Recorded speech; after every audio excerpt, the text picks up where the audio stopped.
¿En dónde estaba Petro? El trino que escribió Gustavo Petro en su cuenta de X el domingo a las 3:41 de la madrugada será recordado como uno de los actos más irresponsables de presidente alguno en la historia de Colombia, o al menos como el más extravagante.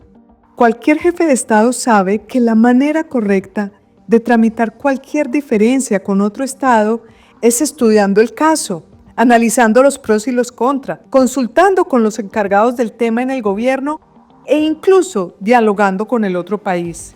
De hecho, así lo está haciendo Lula en Brasil, que puso a su ministro de Justicia a conversar con sus homólogos gringos, y la presidenta de México, Claudia Sheinbaum, que según contó está trabajando el tema con Estados Unidos. A diferencia del talante de estadistas de sus homólogos de izquierda, Gustavo Petro decidió hacerlo a las patadas.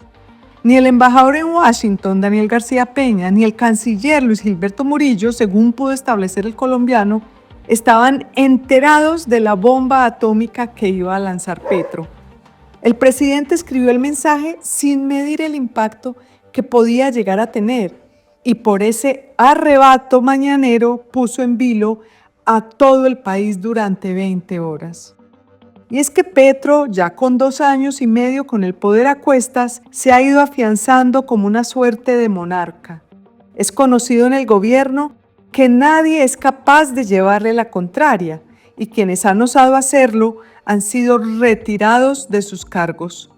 Un día cualquiera se le ocurre decir, esa licitación de los pasaportes no me gusta, y el canciller de turno le responde, tranquilo presidente, ya mismo la suspendemos.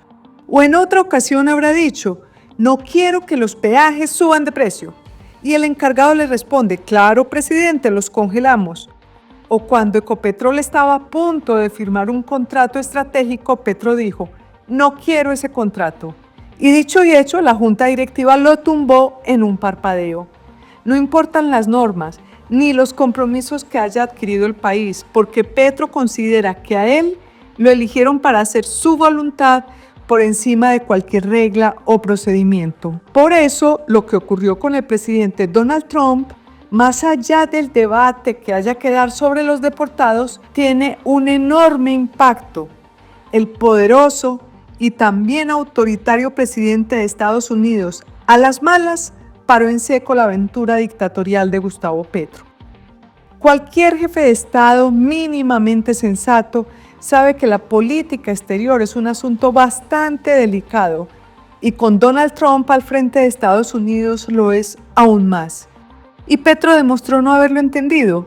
Con ese simple trino, escrito al desgaire, casi desencadena un efecto dominó que podría llevarse por delante. Para empezar, los empleos de millones de colombianos y la suerte de 3.000 empresas.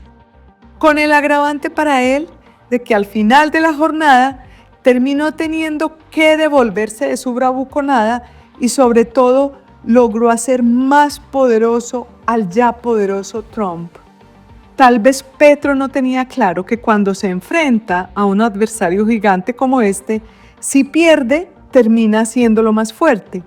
Hoy todo el mundo quedó notificado, gracias a Petro, de que Trump no está haciendo ninguna pantomima, sino que va en serio con lo de los aranceles. Quienes quieran echarle la culpa a Trump, los respaldamos por lo absolutamente desproporcionado de las sanciones que anunció como respuesta. Pero en Colombia, quien tiene que darle explicaciones al país es Gustavo Petro. La bandera de la dignidad que ha enarbolado el mandatario no alcanza para tapar su descalabro, porque el problema no es que haya reclamado dignidad. El grave error es que bien podría haber reclamado esa misma dignidad por las vías diplomáticas sin necesidad de poner al país en ascuas y sin hacer este oso mundial. En un Estado de Derecho como el nuestro, los ciudadanos tenemos derecho a exigir respuestas. ¿Dónde estaba Petro el domingo en la madrugada cuando escribió ese trino? ¿Dónde estuvo durante todo el domingo mientras el país vivía la crisis? ¿En qué condiciones estaba?